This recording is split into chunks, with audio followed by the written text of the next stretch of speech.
اسی طرح کی ایک آفر اسی قوم کی ایک عورت نے ایک مصطح نامی نوجوان کو بھی کی تھی کہ اگر تم اونٹنی کو قتل کر دو گے تو میں تمہیں اپنی بیٹی کا رشتہ دوں گی۔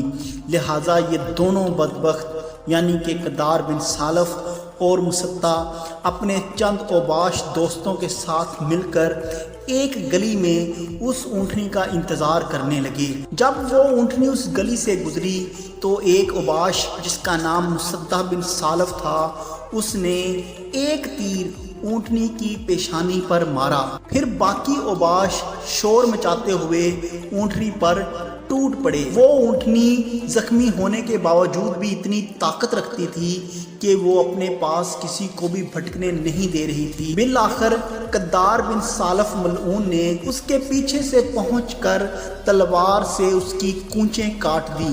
پھر وہ اونٹنی زمین پر گر پڑی۔ زمین پر گرتے ہی اس کے اوباش دوست پہنچے اور انہوں نے تلواروں کے ذریعے اس اونٹنی کو پرزے پرزے کر دیا، جیسا کہ اللہ تعالیٰ نے سورۃ القمر کی آیت نمبر 29 میں فرمایا ہے، پکارا انہوں نے اپنے ساتھیوں کو، پس پاؤں کاٹ ڈالے اونٹنی کے۔ اس خبر کو سن کر شہر کے تمام سیاہ کار خوش ہو گئے کہ شکر ہے ہماری اونٹنی سے جان چھوٹ گئی۔ اس کا گوشت سب شہر والے تقسیم کر کے اپنے اپنے گھروں کو لے گئے۔ پیچھے سے جب اس اونٹنی کا بچہ آیا تو وہ اپنی ماں کی حالت کو دیکھ کر بھاگا اور اسی پہاڑ پر جا چڑھا جہاں سے اونٹنی پیدا ہوئی تھی۔ یہ خبر سن کر حضرت صالح علیہ السلام بھی افسوس کرتے ہوئے پہنچے اور شہر والوں سے کہا کہ اب تمہارے بچاؤ کی ایک ہی صورت ہے کہ تم اب اس کے بچے کو کچھ نہ کہنا اور تم میرے ساتھ چلو اور اس اونٹنی کے بچے کو واپس لاؤ اور اس کو خوش رکھو تاکہ تم پروردگار کے عذاب سے بچ سکو۔ لیکن کدار بن سالف اور دوسرے بدکاروں نے حضرت صالح علیہ السلام کی اس بات کو نہ مانا اور اس حقیقت کو بھی نہ جانا۔ پھر حضرت صالح علیہ السلام اپنے مسلمان ساتھیوں کے ساتھ اس اونٹنی کے بچے کو واپس لانے کے لیے اس پہاڑ پر گئے۔ جب اونٹنی کے بچے نے حضرت صالح علیہ السلام کو دیکھا تو 3 دفعہ آواز نکالی تو وہ پتھر پھٹ گیا جس سے اونٹنی نکلی تھی، تو وہ بچہ اس پتھر کے اندر گھس گیا۔ پھر حضرت صالح علیہ السلام افسوس کرتے ہوئے واپس آئے اور لوگوں سے کہا کہ تم نے اپنے لیے خرابی اپنے ہاتھوں سے پیدا کی ہے۔ اس اونٹنی کے بچے کی 3 آوازیں نکالنے کی تعبیر یہ ہے کہ تم کو 3 دن کی مہلت ہے خدا کے عذاب سے۔ پہلے دن تمہارے منہ زرد ہو جائیں گے، دوسرے دن سرخ اور تیسرے دن سیاہ ہو جائیں گے۔ بدھ کے دن انہوں نے اونٹنی کو مارا تھا۔ جمعرات کی صبح جب لوگ بیدار ہوئے تو سب کافروں کے منہ زرد تھے۔ پھر ان سب کو یقین ہوا کہ حضرت صالح علیہ السلام سچ کہتے تھے۔ اس شہر میں 9 آدمی تھے جو بڑے ہی فسادی تھے، جن کے بارے میں اللہ تعالیٰ نے سورۃ النمل آیت نمبر 4 میں خبر دی تھی کہ اس شہر میں 9 آدمی تھے جو خرابی کرتے، ملک میں اصلاح نہ کرتے تھے۔ وہ بولے کہ آپس میں قسم کھاؤ اللہ کی کہ البتہ رات کو جا پڑیں گے ہم ان پر، یعنی صالح علیہ السلام پر اور گھر پر۔ پھر کہہ دیں گے اس کے دعویٰ کرنے والوں کو کہ ہم نے نہیں دیکھا کہ کس نے تباہ کیا اس کا گھر، بے شک ہم سچ کہتے ہیں۔ لہٰذا یہ 9 لوگ جن کے نام مختلف تفاسیر میں را، رام، حرم، حریم، داب، ثواب، مصطح، کدار کے نام سے آئے ہیں، یہ پکا وعدہ کر کے گئے کہ ہم رات کو چپ چاپ حضرت صالح علیہ السلام کے گھر گھس جائیں گے اور ان کو اہل و عیال سمیت شہید کر دیں گے۔ یہ برے ارادے لے کر جا ہی رہے تھے کہ ایک فرشتے نے پتھر سے ان سب کے دماغ پاش پاش کر دیے۔ جب شہر کے لوگوں نے دیکھا کہ یہ 9 آدمی جو صالح علیہ السلام کو شہید کرنے گئے ہیں یہ ابھی تک واپس نہیں آئے، تو وہ ان کی خبر لینے گئے تو راستے میں ان کی لاشیں دیکھی، تو ان لوگوں نے حضرت صالح علیہ السلام پر الزام لگایا کہ یہ 9 آدمی تم نے مارے ہیں۔ حضرت صالح علیہ السلام نے فرمایا 3 دن مزے اڑا لو، پھر خدا کا سچا عذاب آ جائے گا۔ یہ سن کر کہتے کہ یہ اتنی مدت بتاتا ہے، چلو ہم آج ہی اس سے فارغ ہو جائیں۔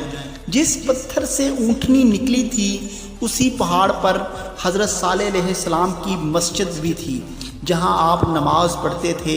انہوں نے مشورہ کیا کہ جب صالح نماز پڑھنے آئیں گے اسی وقت راستے میں ہم ان کا کام پورا کر دیں گے۔ جب وہ پہاڑ پر چڑھنے لگے تو دیکھا کہ اوپر سے ایک چٹان لڑکتی ہوئی آ رہی ہے۔ وہ اپنی جان بچانے کے واسطے ایک غار میں گھس گئے۔ چٹان نے آ کر اس غار کا منہ بند کر دیا اور وہ اندر ہی ہلاک ہو گئے۔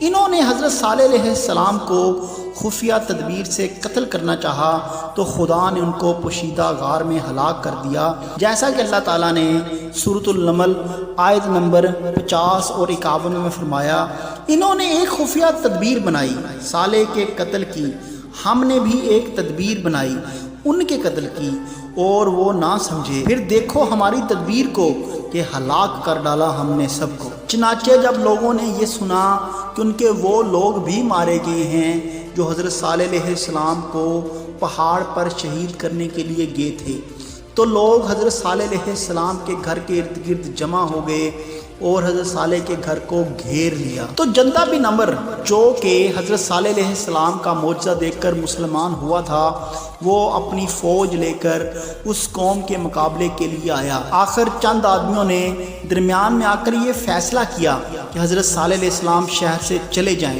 حضرت صالح علیہ السلام نے اس بات کو غنیمت جانا اور جندہ بن عمر اور دیگر مسلمانوں کو ساتھ لے کر شہر سے باہر چلے گئے۔ تیسرا دن جو ہفتے کا تھا، صبح کو جب شہر کے لوگ نیند سے بیدار ہوئے تو سب کے منہ کالے تھے۔ اس دن سب نہایت غم میں مبتلا رہے کہ کیا ہوگا۔ آخر انہوں نے یہ بات سوچی کہ اپنے سنگین مکانات خالی کر دیں، جب خدا کا عذاب آئے گا تو ان مکانوں میں ہم پناہ لے لیں گے جو پہاڑ تراش کر ہم نے بنائے تھے، یعنی خدا کے عذاب سے ان مضبوط مکانوں میں چھپ جائیں گے، ان میں کوئی دہشت وغیرہ نہ ہوگی۔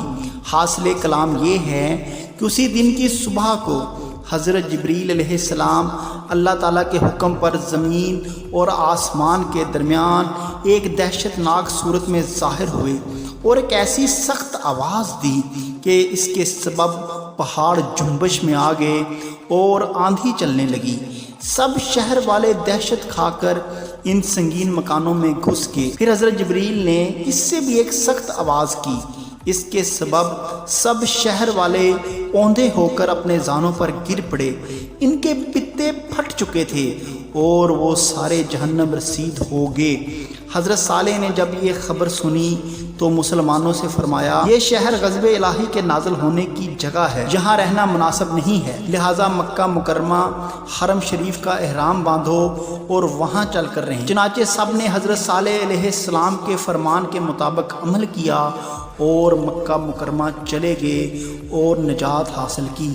بعض روایات کے نزدیک حضرت صالح علیہ السلام فلسطین میں آ کر آباد ہوئے اور بعض کے نزدیک حضر موت میں آباد ہوئے، جبکہ بعض کے نزدیک قوم سمود کی ہلاکت کے بعد آپ اپنے مسلمان ساتھیوں کے ہمراہ مکہ مکرمہ چلے آئے اور وہیں مقیم ہوئے اور وہیں آپ کا انتقال ہو گیا اور آپ کی قبر مبارک کعبہ کے مغرب کی جانب حرم شریف میں ہے۔